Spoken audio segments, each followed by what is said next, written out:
Olá, turma, tudo bem? Nessa aula de hoje, daremos continuidade ao nosso assunto de verbo. Nós veremos os tempos verbais no modo indicativo. Nós já sabemos que o modo indicativo expressa certeza do falante em relação ao enunciado na forma oral ou na forma escrita. Nós veremos conjugação dos verbos regulares. Por que são chamados regulares? Porque existem os irregulares, ok? Então, a gente vai ver exemplos de conjugação de alguns verbos regulares. Nós vamos ver na primeira, na segunda e na terceira conjugação. Lembram? Primeira conjugação, os verbos terminados em AR. Segunda conjugação, verbos terminados em ER. E terceira conjugação, verbos terminados em IR. Então, aqui nós temos um pequeno trecho, né, de um poema, e aí vocês podem identificar alguns verbos, não é isso? E a partir daí, nós veremos agora a conjugação de alguns verbos. Vamos prestar bem atenção e peguem lápis e caderno para fazer as anotações necessárias, ok? Aqui temos os tempos verbais no modo indicativo. Está sendo usado o verbo poupar. Então, vamos lá. Presente, poupo. Pretérito, pretérito se divide em pretérito imperfeito, poupava. Pretérito perfeito, poupei. Pretérito mais que perfeito, poupara. Futuro, futuro do presente, pouparei. E futuro do pretérito, pouparia. Então, aí nós temos os verbos do modo indicativo nesses tempos.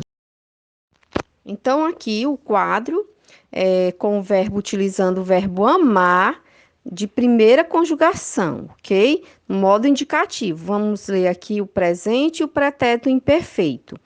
Eu amo, tu amas, ele ama, nós amamos, vós amais, eles amam. Pretérito imperfeito. Eu amava, tu amavas, ele amava. Nós amávamos, vós amáveis, eles amavam. Então, leiam o restante dos tempos e também copiem o quadro no caderno de vocês, tá bom? Continuando aqui os quadros, agora teremos aqui o quadro com o verbo comer, de segunda conjugação, e o quadro com o verbo partir, que é de terceira conjugação, no modo indicativo, não é isso? Então, aqui no de segunda conjugação, nós leremos aqui o verbo, ou leremos aqui o tempo do futuro do presente e o futuro do pretérito. Leiam comigo.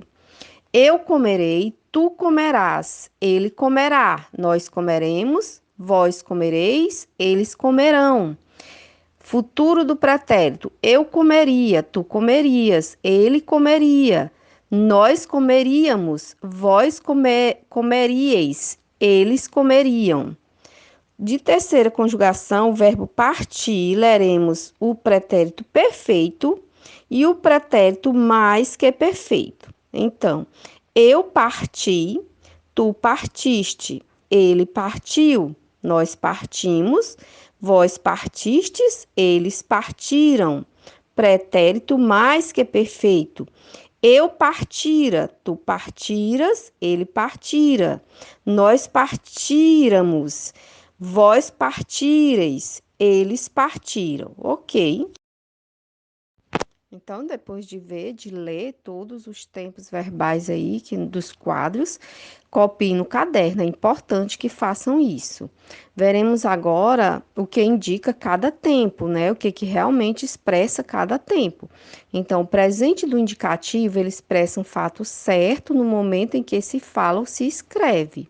Portanto, o presente do indicativo também ele é usado para apresentar outros sentidos, dependendo do contexto, não é?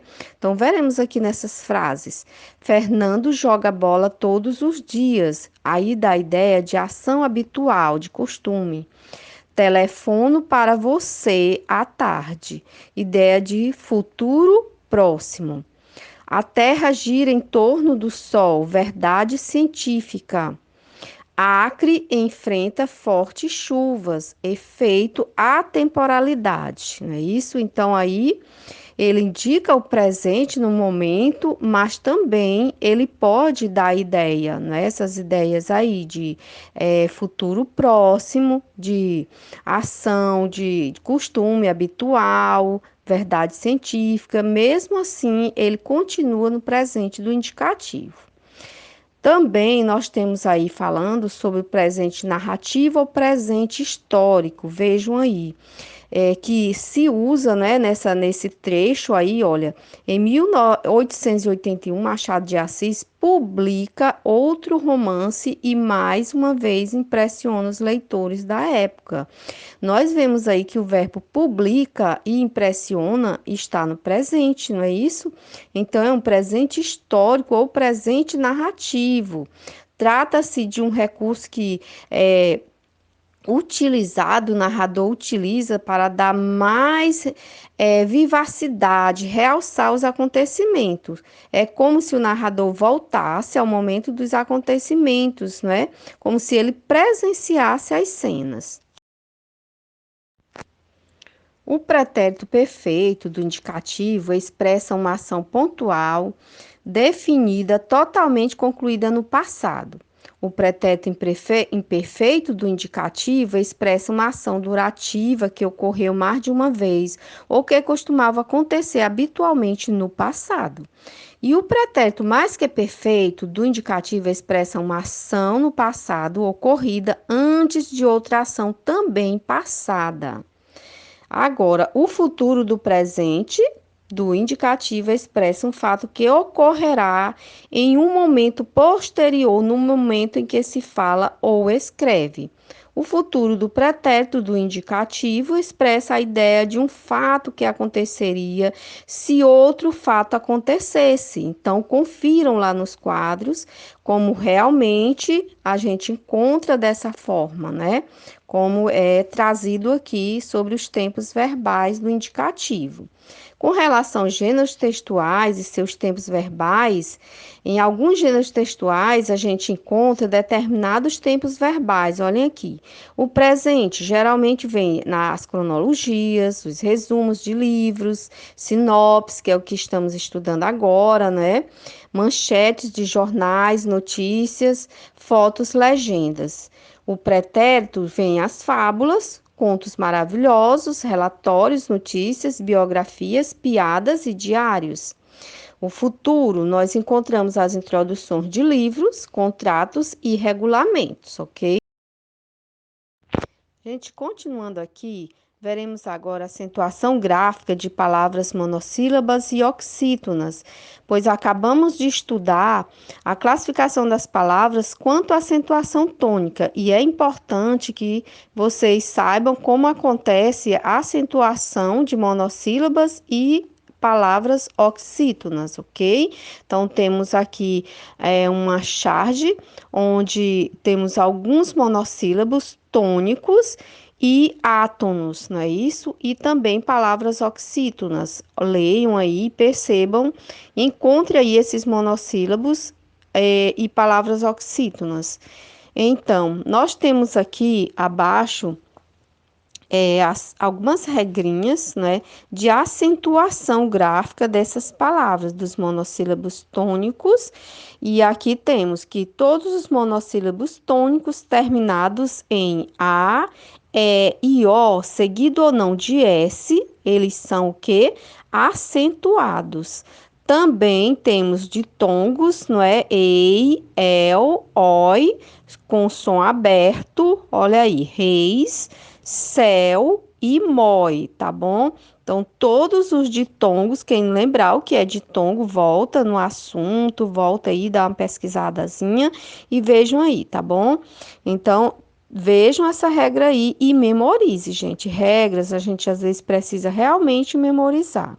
As oxítonas terminadas em A, E e O, seguidas ou não de S, ó, também são acentuadas, ó, fubá, você, a voz.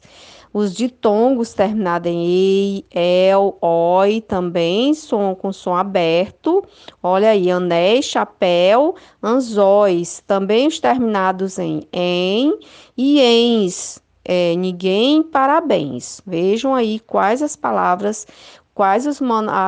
monossílabas tônicas e oxítonas que recebem acento. Vamos ter aqui agora uma lista de palavras, né, onde nós encontramos monossílabas e oxítonas acentuadas ou não. E abaixo vocês têm aí um quadro que vocês vão distribuir essas palavras no lugar adequado, na coluna adequada, ou seja, na coluna correta. Vocês vão colocar aí monossílabos tônicos acentuados e não acentuados, monossílabos átonos acentuados e não acentuados, se tiver, e as oxítonas acentuadas e não acentuadas. Então, aí é um exercício. Pratiquem esse exercício respondendo da maneira mais correta possível, ok?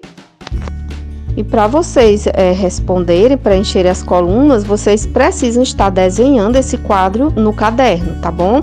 Desenhem direitinho do jeito que está aí e depois distribuam as palavras na coluna adequada, ok? Então façam isso, façam todas as atividades com atenção e até a próxima aula. Abraço a todos!